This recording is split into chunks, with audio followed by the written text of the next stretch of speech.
বলতে এটা just tournament. আমার দীর্ঘ 30 বছর ধরে সাধনার ফল। বহু বাচ্চা ক্যারাটের জগতে এসেছে আমার হাত ধরে, তারা বিভিন্ন জায়গায় সফল। আজকে কেউ হয়তো ইনস্ট্রাক্টর হিসাবে, কেউ হয়তো ভালো প্লেয়ার হিসাবে।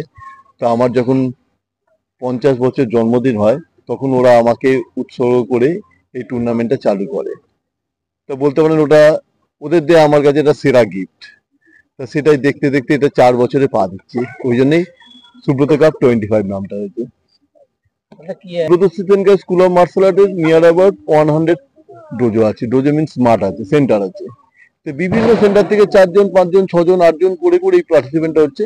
তার সঙ্গে এবারে আমাদের এটা একটু মেগা ইভেন্ট হয়ে গেছে একটাই কারণে, আমাদের অল ইন্ডিয়া সিজনকার শীতলীয় যেটা আমাদের হেড ব্রাঞ্চ, সেখানের বহু ইনস্ট্রাক্টর এবারে তাদের স্টুডেন্ট নিয়ে এসে এবারে পার্টিসিপেট করছে। যেমন দুর্গাপুর থেকে আসে, পশ্চিম মেদিনীপুর থেকে আসছে, আপনার সোনারপুর থেকে আসছে, বর্ধমান থেকে আসছে, হুগলি ডিস্ট্রিক্টেরও বেশ কিছু আছে। সবাই মিলে এটা হচ্ছে।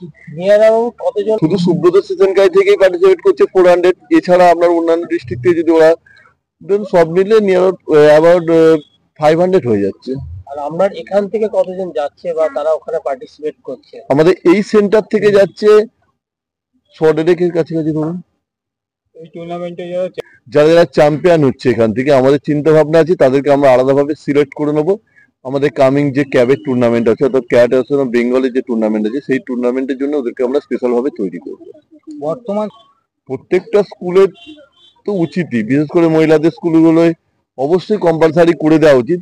যদি আমাদের রাজ্য সরকার অলরেডি কয়েকটা প্রজেক্ট নিয়ে নিয়েছে, যেমন সুকন্যা প্রজেক্ট, কন্যাশ্রী প্রজেক্ট, বা আমাদের ক্যালকাটা পুলিশের আন্ডারে বিভিন্ন প্রজেক্ট চলছে, যে ঝাঁসি রানী লক্ষ্মীবাই প্রজেক্ট, বিভিন্ন প্রজেক্টের মাধ্যমে অলরেডি বিভিন্ন স্কুল বা বিভিন্ন সেক্টরে আমাদের মেয়েদেরকে সেলফ ডিফেন্স শেখানো হচ্ছে। আমাদের বহু ছেলে মেয়ে আছে যারা এই কাজে যুক্ত আছে, কিন্তু কম্পালসারি যদি হয় আমার মনে হয় এটা আরো অনেক ভালো হয়। যুগে আমি একটাই কথা বলবো যে প্রশাসন আমাদের রাজ্যে যথেষ্ট স্ট্রং, কিন্তু প্যারালালি এতটা স্ট্রং নয় যে একটা মহিলার পেছন পেছন একটা প্রশাসন দেবে, সেই ক্ষমতা আমাদের নেই, কোনো দেশেরই সম্ভব নয়। তাই আমার মনে হয় নিজের রক্ষা নিজে করো, এবং তার জন্য আমার মনে হয় প্রত্যেকে অন্তত জীবনে 2 বছর হলেও মার্শাল আর্টে আসুন। একটাই চাই যে আমাদের স্টুডেন্টদের দিকে তাকিয়েছি, যথেষ্ট খেলার দিকে আমাদের রাজ্য সরকার যথেষ্ট গুরুত্ব দিচ্ছে, এবং আমরা চাই আগামী দিনে যাতে আরো বেশি গুরুত্ব দেয়, এবং আমাদের প্রত্যেকটা ছেলে মেয়ে যাতে বাইরে যখন যায় তাদের জন্য কিছু হেল্প করে, সাহায্য করে।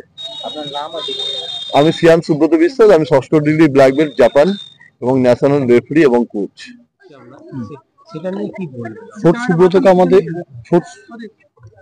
ফোর্থ সুব্রত কাপ আমাদের এর আগে ফার্স্ট সেকেন্ড থার্ড হয়েছে। এটা ফোর্থ সুব্রত কাপ আমাদের হচ্ছে হুগলি ডিস্ট্রিক্টের শিয়াখালা প্রেমীমাধব হাই স্কুলে।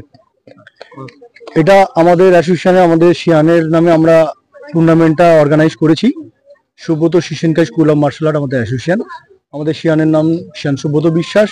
আমরা ওনার সমস্ত স্টুডেন্ট মিলে আমরা ওনার জন্মদিন উপলক্ষে আমরা এই টুর্নামেন্টটা অর্গানাইজ করেছিলাম, যেখানে আমাদের অ্যাসোসিয়েশনের প্রত্যেকটা বাচ্চা খুব খুশি এই টুর্নামেন্টটা পেয়ে। আমরা যখন প্রথম শুরু করেছিলাম ফার্স্ট সুব্রত কাপ, তখন থেকেই আমাদের একটা আশা ছিল যে আমরা এই টুর্নামেন্টটাকে একদিন আরো বড় মাপের টুর্নামেন্টে নিয়ে যাব।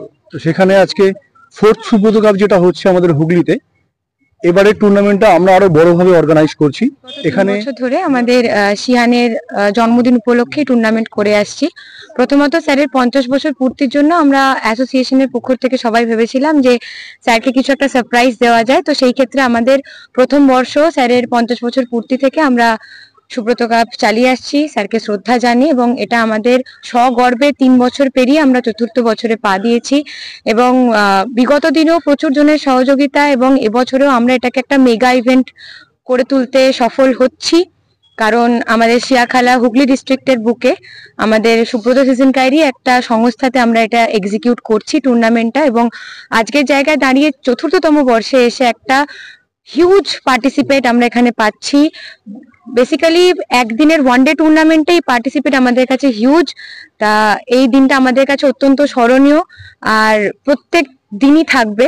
আর আমরা প্রত্যেক বছরের জন্য অধীর আগ্রহে থাকি যে সারা বছরের এই দিনটা কবে আসবে, যেদিনকে আমরা সবাই একসাথে এক জায়গায় হয়ে স্যারকে শ্রদ্ধা জানিয়ে স্যারকে সামনে রেখে আমরা স্যারের নামে এই টুর্নামেন্ট চালাতে পারবো। কেমন লাগে? দুর্দান্ত, একটা চমকপ্রদ আমাদের কাছে জিনিসটা। ছাত্রছাত্রীরা কেমন সাকসেস?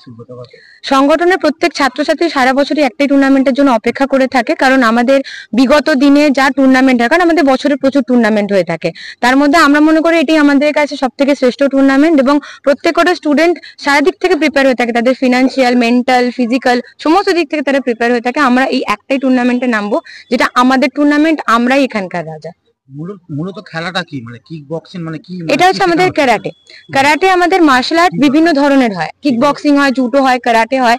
ক্যারাটে বেসিক্যালি আমাদের মার্শাল আর্ট, যেটা ইটসেলফ একটা ইন্ডিভিজুয়াল মার্শাল আর্ট। এটার সাথে কিক বক্সিং এর কোনো যোগাযোগ, জুডো বলুন, সবকিছু ছোঁয়া আছে, but karate is a individual sports. আপনার নাম দেখুন তো। আমি Maithi Chakraborty, second hand black belt.